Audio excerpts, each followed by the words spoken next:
favorite saying or a mantra that sticks with you? If you do, can you explain its meaning and how it pertains to your life? I feel like I actually have a lot. Yeah, to like narrow it down to one. I don't know. Like a few things my dad always said to me when I was a kid, like there's no such thing as can't, and so like that was always like repeated every day from as young as I can remember. And the other one he would say is, "It's mind over matter. If you don't mind, it doesn't matter." So I'd probably say those two things, and they're also like somewhat relatable. Like there's no obstacles in life type thing. It's whatever you kind of allow yourself to do or not to do. So I'd probably say like those two things, and then there's just other ones that are just verbalized differently, have the same like undertone, like kind of meaning to them. And so just one of those, like there's no such thing as can't at the end of the day. Yeah, I like that. Yeah. And do you feel like now through kind of like sports and kind of being more on the teaching side of that, do you feel like that's something you naturally give? Do you ever catch yourself kind of giving those pieces of advice that mean so much to you? Oh, all the time. Yeah. Well, I mean, the athletes we work with, it's such a range. Like we have athletes as young as 11 years old, and then up to our NHL professionals.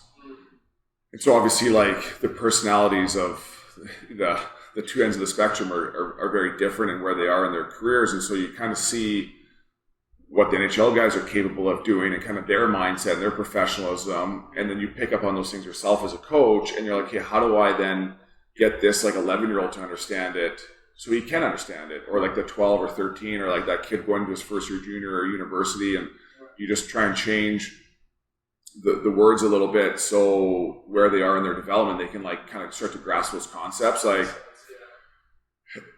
and I mean, looking back at my career, and probably no different than yours, you're like, man, if I would have just known this at 14, like what could have like changed my trajectory on my own personal like development as far as like athletic development goes.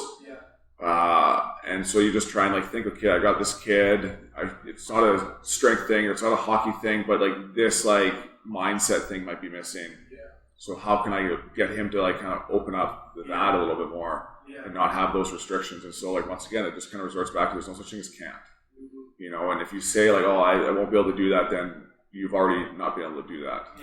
So and I like too that, because just even if we're talking about sports, if we're talking about specifically hockey, I feel like it's one of those like kind of tough things too. So I like the fact that, I don't know how it was before, but I like the fact that you can have a mentor or a coach or a trainer who can open you up to that, and it's not a physical thing. It's actual how you're feeling and how's your brain working to get to the physical thing. Well, and you start to realize how powerful the brain is, and so just like reading more as I've gotten older, seeing the value in it. It took me a while, like listen to more stuff. The U.S. Navy, they did a study, and so basically like once your body's telling you can't go anymore, like you're done, you're at the end, like just roll over and kind of quit, you have 60% more to give. Like, but it's your mind telling you to stop because it's afraid that if you push through that, then there's that risk of death right around the corner, because our brain hasn't evolved, right? We're still like, millions and millions of years with how our mind thinks. So it's just thinking survival. Well, we don't have to run from saber-toothed tigers or T-Rexes or anything. So we can push past that. But how do you allow that like level of discomfort? Like, it's okay. Like, I'm okay with this. I can go further than what my mind's trying to tell me. Years ago, I was working with a brother and sister. She was 12 at the time. He was 13, 14. And new to exercise. And so you're just like, doing stuff properly, like integrating all the exercises and just making sure form and technique is spot on. And we're finally starting to trap bar deadlift like about 6 weeks in, and she doesn't know how much she's lifting. So like, I put in more weight, she's doing it really well. I put on more weight, doing it really well. All of a sudden she like does like 4 or 5 reps of this, steps out. And she was very like biologically mature. Like she looked like she was 16 already. So I felt comfortable kind of, seeing what we could do. So she steps out of there and she's like, wow, how much was that? Like 70 pounds? Just like, that was 225. And she was just like, oh my God.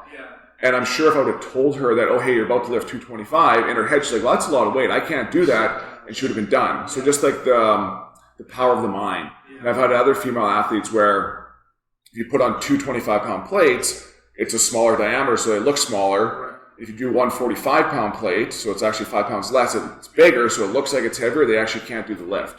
So once again, the mind just will get in the way of even physical success. And once again, it comes back to it's just mind over matter, right? If you don't mind, it doesn't matter. And it's like there's no such thing as can't, like just like those types of things. So yes, it's physical for sure. However, it starts in the brain.